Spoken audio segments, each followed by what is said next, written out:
لو عايزين تحققوا كل أهدافكم في السنة الجديدة بس مش عارفين ازاي، اتفرجوا على الفيديو ده. لأن في حلقة النهاردة أنا هقولكم على الطريقة السحرية اللي لو مشيتوا عليها هتحققوا كل الأهداف بتاعتكم إن شاء الله بمنتهى البساطة ومن غير ما تبذلوا مجهود كتير عشان تحققوا الأهداف دي.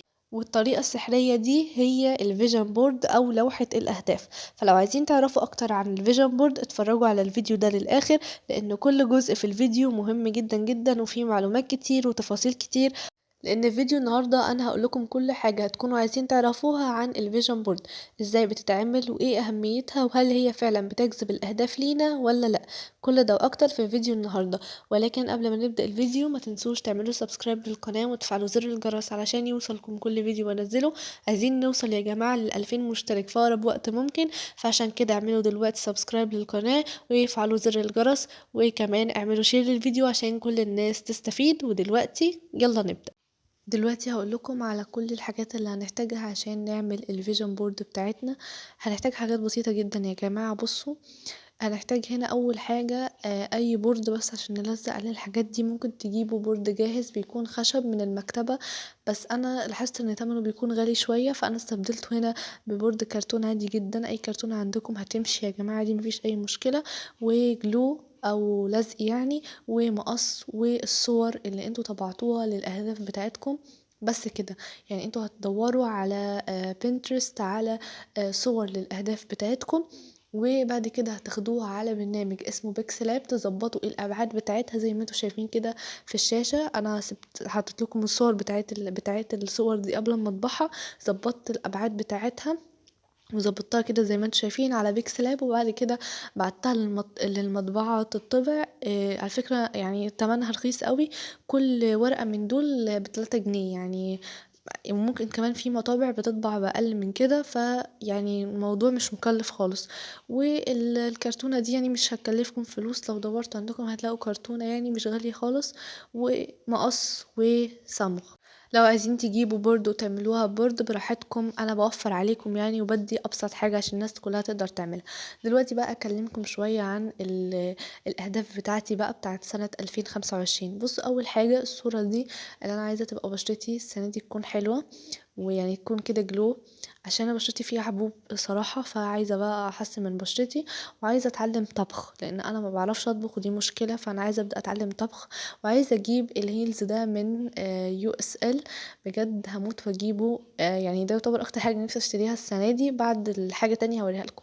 هنا عايزة اقضي وقت اكتر مع عيلتي، وعايزة اوصل ل 100,000 سبسكرايبر على يوتيوب. بجد يعني دي حاجة هنبسط جدا لو حصلت لي، بس ده طبعا هيتوقف عليكم انتوا. فاعملوا دلوقتي سبسكرايب للقناة عشان نوصل ل100,000 في اقرب وقت ممكن. وهنا الصورة دي يعني عشان المذاكرة وكده، عشان اجيب درجات حلوة في المذاكرة، وخصوصا يعني اللي انا في تالتة اعدادي.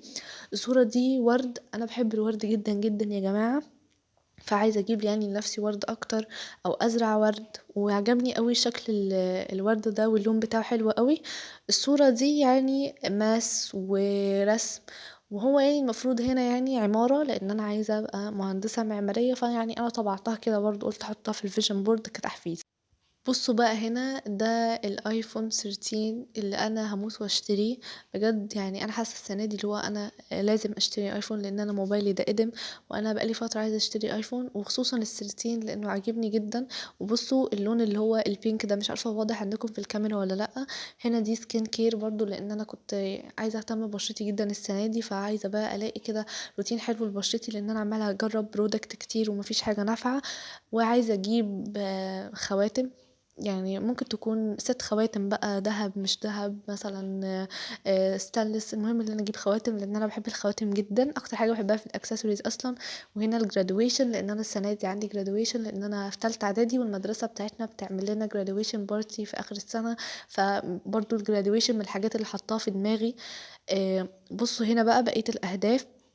هنا البحر، انا من الناس اللي حقيقي بتعشق البحر، يعني انا بحب الصيف بس عشان البحر، عشان بنروح البحر، فعايزه اروح البحر كتير. هنا القراءة. الصورة اللي بعدها يعني القراءة، أنا أصلا بقرأ، بس يعني عايزة أهتم السنة دي إن أنا أقرأ روايات أكتر، كتب أكتر في مجالات مختلفة. الصورة اللي بعدها يا جماعة هنا هير كير. عايزة اهتم بشعري شوية. وعلى فكرة كمان هشارككم كل التفاصيل بتاعة تحقيق ان شاء الله كل الاهداف دي، هشارككم كل التفاصيل ان شاء الله ان شاء الله على مدار السنة ان احيانا ربنا. هشارككم كل التفاصيل دي على القناة. مثلا لو ازاي بعمل هير كير، المنتجات الحلوة اللي جربتها، كل الحاجات دي. برضو الصورة دي هنا للمذاكرة، ممكن تلاقوني يعني طبعا كذا صورة لنفس الحاجة بس عشان هم عاجبني. هنا دي رياضة.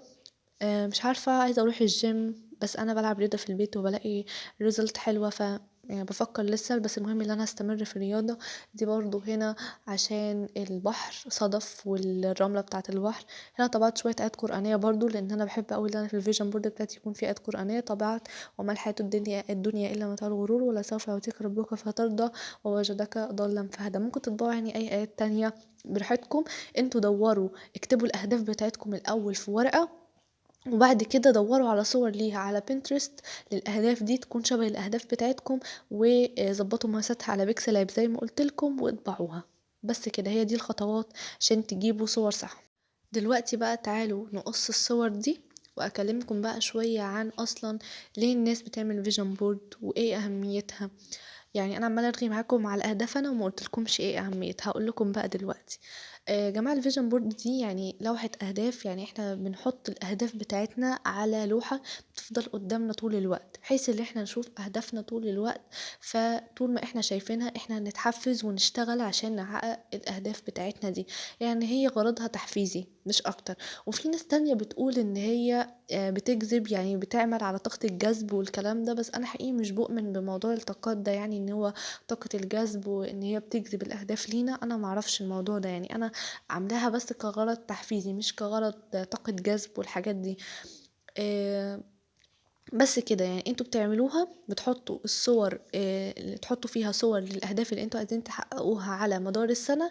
وطول ما انتوا بقى حاطينها في الاوضه عندكم على المكتب، مثلا في اي حيطه معلقينها كده، فانتوا على طول عينيكم شايفاها. فطول ما انتوا شايفين اهدافكم قدامكم هتشتغلوا وتتحفزوا انكم يعني عايزين تشتغلوا وتتحفزوا على طول انكم تحققوا الاهداف بتاعتكم دي، وما تبقاش مجرد صورة على لوحة بس، تخلوها واقع. انا صراحة كنت عملت الفيجن بورد قبل كده السنة اللي فاتت، بس انا عملتها على الموبايل، ما عملتهاش كده يعني ما طبعتش ورق وكده، عملتها على الموبايل بس باستخدام، جمعت برضو صور منها على بنترست وصممتها على بيكسل اب كلها او على كانفا او على اي برنامج تصميم تاني. يعني تقدروا تعملوها على الموبايل لو مش عايزين تعملوها كده. بصوا بقى، انا قصيت كل الورق، يعني كل الصور بتاعه الاهداف زي ما انتم شايفين. صراحه انبسطت بيهم قوي، حسيتهم شكلهم حلو كده. بس يعني هم خدوا وقت على فكره في القص، يعني بياخد الموضوع مجهود. ممكن بقى تخلوا اخواتكم يقصوا معاكم وحاجه كده يساعدوكم عشان تستمتعوا يعني كلكم مع بعض. بصوا هنا انا غلفتها، غلفت الكرتونه دي بورق سكتش عادي جدا، من سكتش يعني كراسة الرسم. كده كده مش هيبان الورق الابيض ده، هنحطه فوقيه الصور فمش هيبان، فغلفوه باي ورق ابيض عندكم.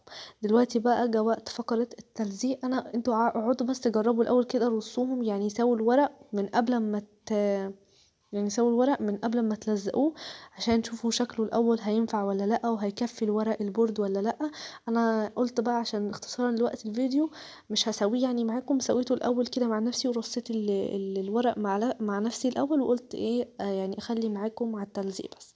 طبعا انا ما كلمتكمش على بقية الاهداف هنا، ده يعني عشان الانتظام في الصلاة وكده، عشان لازم احافظ على صلاتي اكتر من كده، عشان انا ساعات صراحة ببقى مقصرة. فانا حطيتها في الاول خالص عشان هي تعتبر الصلاة اهم حاجة يعني. انتوا ممكن يعني ترتبوهم على حسب الأهمية، يعني تحطوا أهم الأهداف فوق وبعد كده الأقل أهمية تحت وهكذا. بس أنا عاملاهم يعني بعشوائية، يعني مش عاملاهم بأهم الأهداف. يعني حاطة الأهداف بتاعتي بس مش عاملاهم يعني بالظبط، يعني مش مشكلة، مش لازم يعني يكون بترتيب معين، براحتكم. كل واحد يعمل الحاجة اللي هو ايه يحبها. لو عايزين يعني انكم ترتبوهم على حسب الأهمية برضو زي ما انتوا عايزين.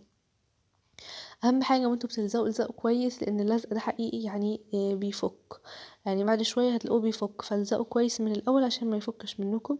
ممكن لو في يعني عندكم لزق اقوى من كده كويس، بس ما تستخدموش مسدس الشمع، لان مسدس الشمع هيخلي الصور تكلكع من تحت كده مكان الشمع، اول ما ينشف هيخلي الصوره كده من فوق مكلكعه ووحشه. فلا، استخدموا بريد بس، او اللي هو الجلو اللي بيكون الصمغ اللي هو بيكون ليكويد ده.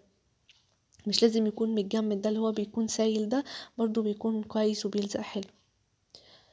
بس كده. ودي برضو هنا الصورة دي عشان يعني اكل اكل هيلسي وكده، اكون هيلسي في السنة الجديدة، لان انا باكل حاجات كتيرة مقلية وفيها دهون كتير، وده غلط طبعا.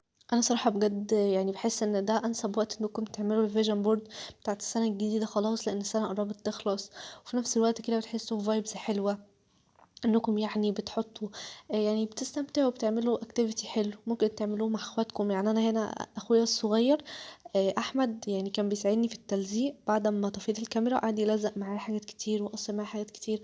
فيعني انتوا بتستمتعوا انتوا واخواتكم، ممكن تعملوها انتي ومامتك مثلا، انتي وباباكي، انتي وصاحبتك. وكمان ممكن تعملوا كده زي مسابقة ما بينكم، مين اللي هيحقق أهدافه الأول، يعني الأهداف اللي حاططها في الفيجن بورد مين اللي هيحققها الأول، فيبقى حاجة تحفيزية أكتر.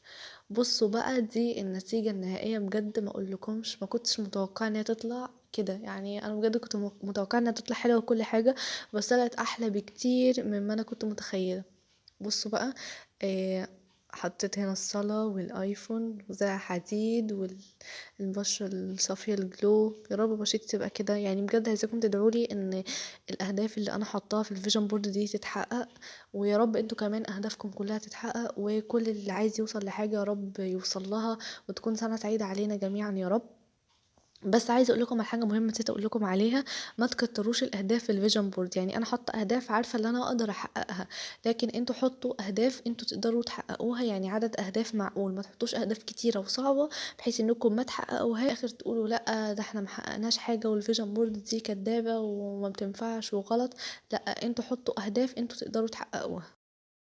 وبس كده، ده كان فيديو النهاردة، اتمنى يكون عجبكم واستفدتوا منه، وعايزاكم تروحوا تعملوا الفيجن بورد بتاعتكم، وترجعوا ان شاء الله بعد ما السنة الجاية تخلص تكتبولي في الكومنتس بتاعت الفيديو انتوا حققتوا ايه من الفيجن بورد بتاعتكم، وهل هي انتوا فعلا استفدتوا منها وحققتوا اهداف منها ولا لا.